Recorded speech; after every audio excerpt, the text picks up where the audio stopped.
Welcome to SDA Mastery, the podcast series hosted by Tania Gomez Consulting.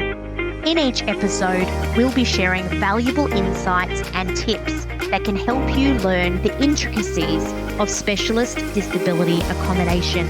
We will demystify the entire SDA process, give you direct access to experts in the field, and help you to discover what life is like as an SDA provider. Whether you're thinking about leaping into SDA or you're looking to level up your existing NDIS business, you're in the right place. Come on in, let's explore the SDA space together. Hi Brendon, thank you for joining us today. We're interviewing Brendan Woolf about the participants funding process for specialist disability accommodation. Thanks for joining us. Thank you, Tania. Thank you for inviting me to be a part of this. Yeah, it's wonderful. Now, I've heard that you have quite a story about your journey to being an SDA participant. Yes, I do. My journey was quite long, longer than what normally would be perceived for a participant applying for SDA. My journey started back in 2019, so I was having a regular visit with my occupational therapist, and we were talking about, she was asking me what my plans were in the future for, eventually moving out of home, like, do I plan on working, that kind of thing. And I was like, I would like to live on my own, in my own place. I've always dreamt of moving out of home like any able-bodied person does when they're 18, 19. It's sort of a passage of freedom, really. And so she told me that there was specialist disability accommodation available through the NDIS. It was only relatively new to the scheme, and she asked me if I would think about applying. And I didn't have to think too long. I was like, yes, let's do it. So we went through the process of doing all the assessments, the functional capacity assessment, the reports that required, the evidence gathering. That took about 3 to 4 months.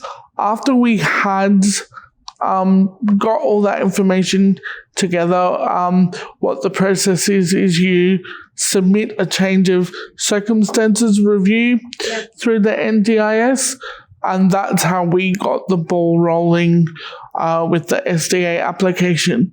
It did take a while to hear back from the NDIA, and unfortunately the NDIA's decision was not favourable in what I was requesting. So I was requesting single occupancy,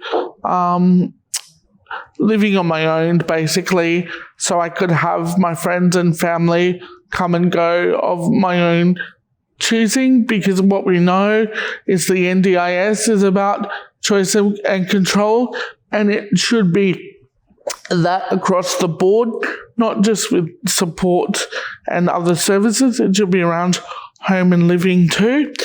So I basically asked the NDIA what the next step was, and we had to do a review of a reviewable decision.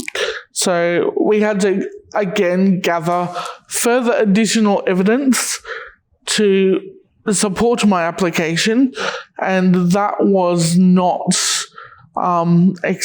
accepted either. So I then had to go down the path of the Administrative Appeals Tribunal. While I must say that the AAT is not mandatory, participants don't have to appeal through that path, but because I was so passionate about having my own space and moving out of home. I moved out, I was 35 before I moved out. So I started later on in life, but I was so keen on moving out. So I decided to apply for through the AAT. How that came about was I was looking for because I did receive some SDA in my plan. It was the shared 1 to 3 accommodation, and I was like, but that's not how I choose to live. I don't want to share with people I don't even know. And I have a great team of independent support workers that come and go of my choosing.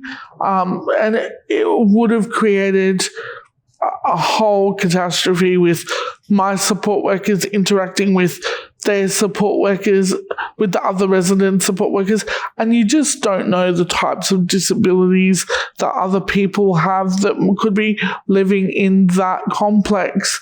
So I was like, so we got in contact with Greg Barry from SDA Services, and he assisted me with writing my application.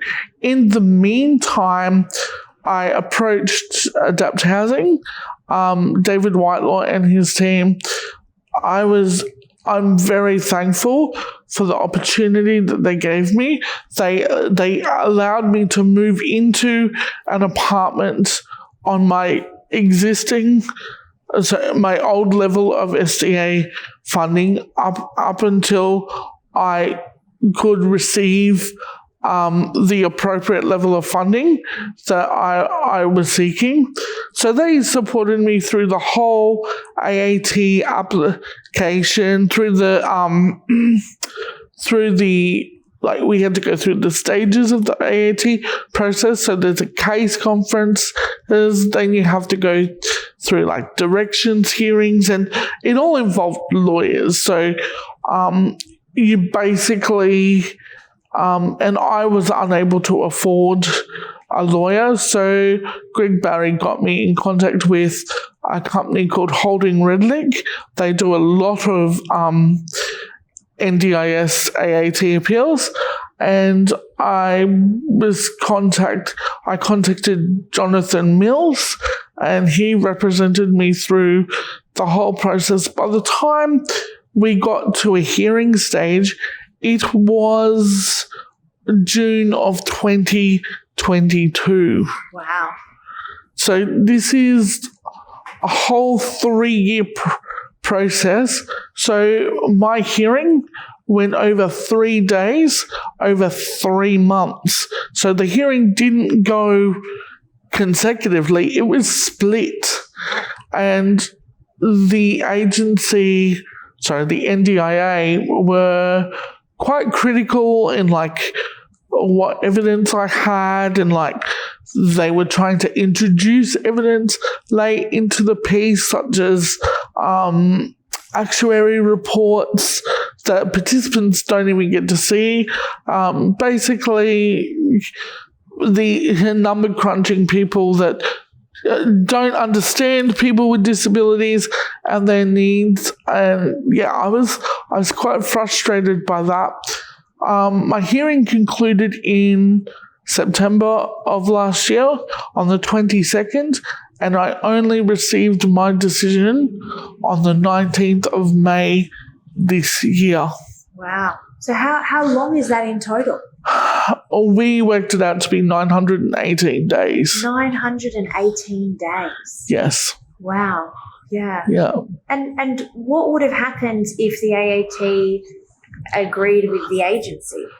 Well, I would have had to find alternative that shared accommodation. And while this was all going, I fell in love with the SDA and the passion and for participants, and I got employed by the Summer Foundation as a lived experience facilitator. And from that, I grew my SDA knowledge. I had a good mentor in David Whitelaw from Adapt Housing and Min from NDIS Property Australia. I've learned so much, and now it's my turn to share my knowledge and my experiences and assist participants who may be looking at SDA and say to them that it is worth applying. What we've seen over the last 12 months is a massive shift in the agency's thinking around home and living decisions.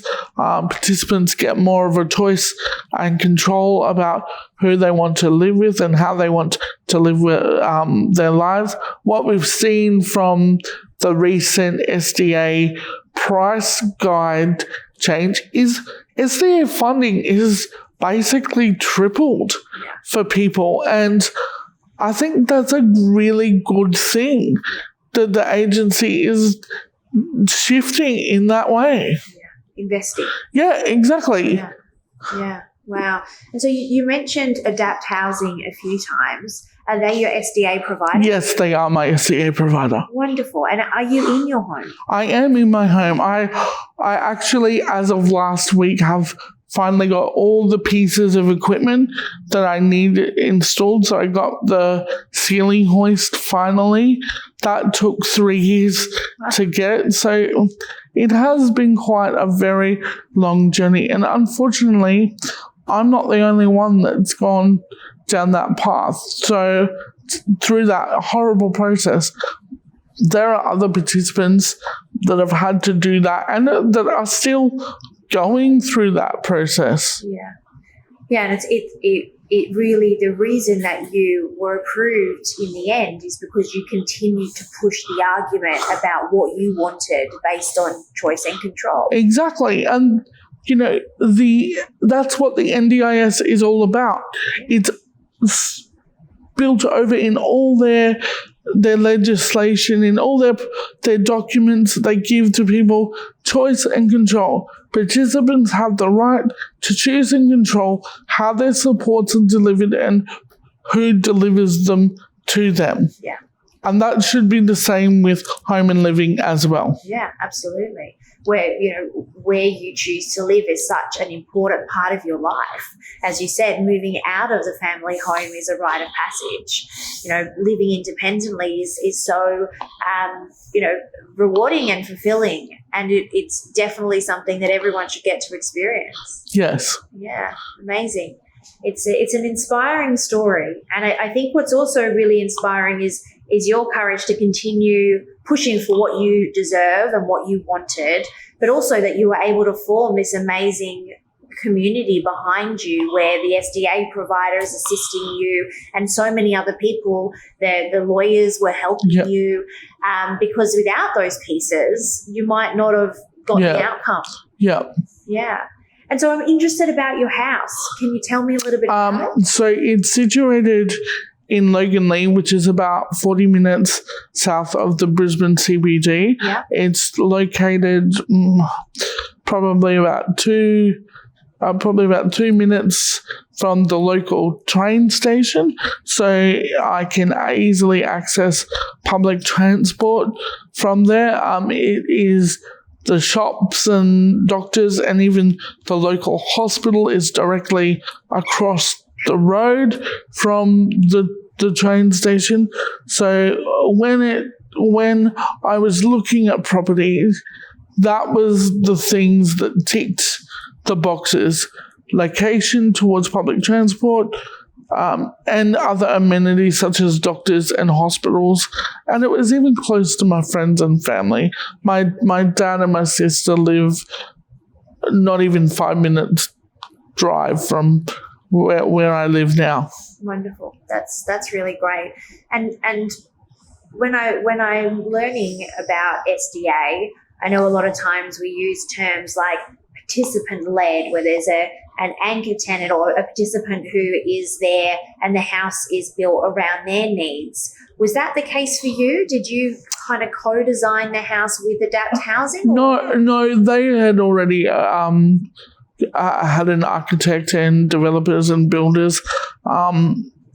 That was their role.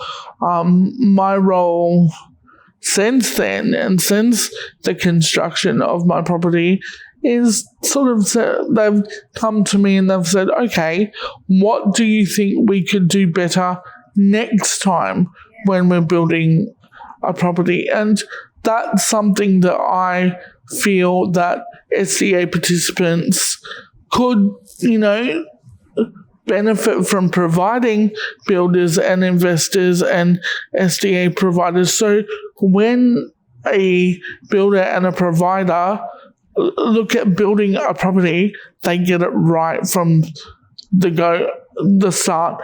I do understand that there is ndis, SDA design standards for each different category, but I think if it's heavily consulted with lived experienced participants who have SDA, I think that could also have a major benefit to future changes to design standards in the future. Yeah, absolutely. And tell me about your SIL provider and how that works. So I don't actually access SIL. I have a team of independent support workers because I'm plan managed, and we've worked out a system of how to provide the best support that best fits me at the right times. Wow. Okay, wonderful. And in your home, how have you made that your home? I'm a huge fan of rugby league and supercars. I've got memorabilia and posters up on the walls in my living room and my bedroom. I've actually printed out the first copy of my AAT decision and I've framed it and it's up on the walls. That's wonderful.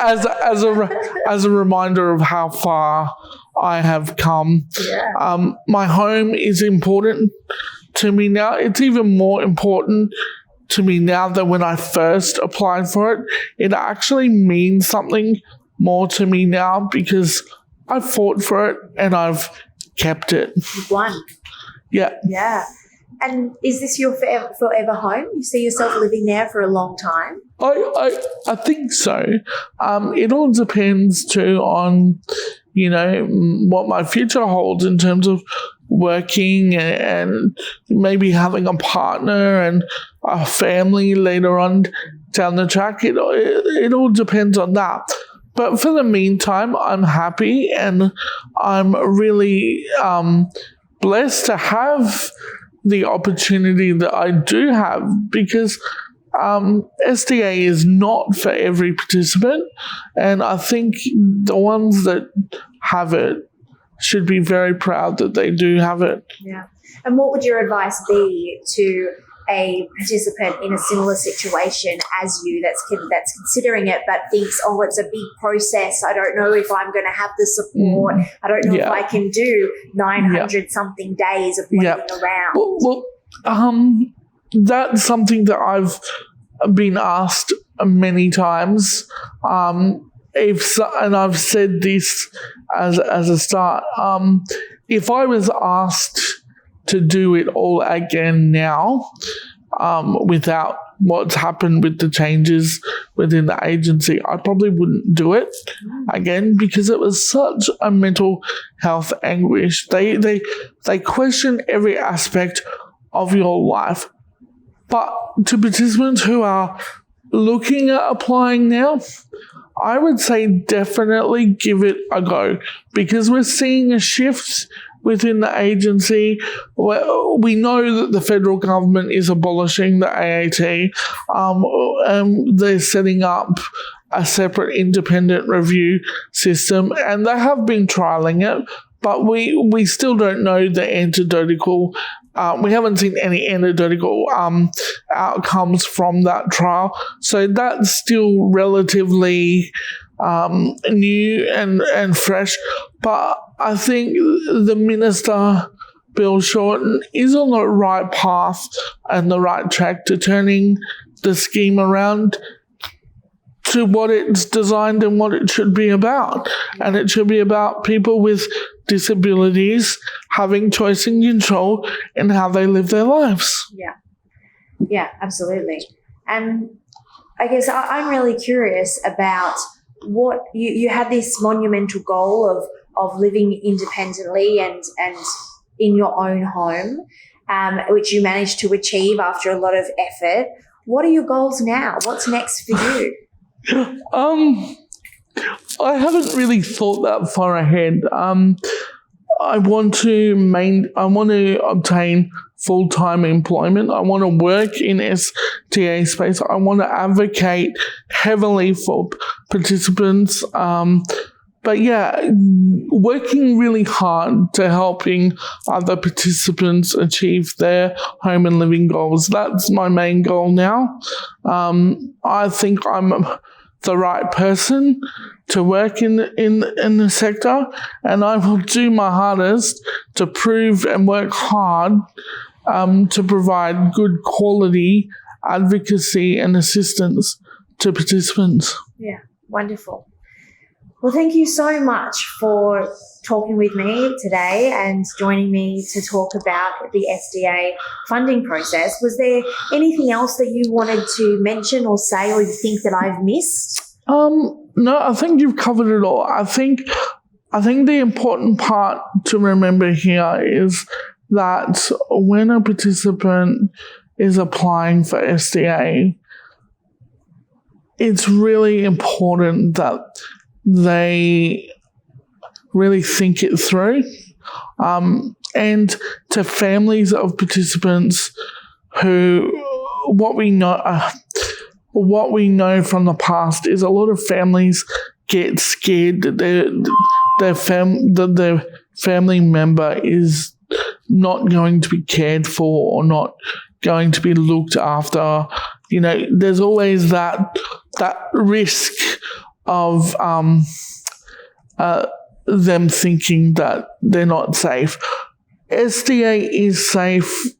It is, the participant is definitely well looked after, and you know, parents and family members can be assured that they are making the right choice when it comes to home and living. Wonderful. Thank you so much. It's great to have you. No worries. Thank you. On the next episode of SDA Mastery, we believe at Adapt Housing that the key element is location. It really has to be close to amenities, have good transport, shopping centres, hospitals, paths. When we think about properties, they're a little bit isolated and participants are paying $1.60, $1.80 a K for transport. It starts to become very expensive. So having that opportunity to find SDA properties that are either infill sites or within really good locations is a key factor. So location's probably the most important element when it comes to developing SDA. thank you for joining us on this episode of SDA Mastery by Tania Gomez Consulting. We hope you found this episode helpful and valuable. If you enjoyed the show, please subscribe, leave us a rating and share it with others. Until next time, keep learning.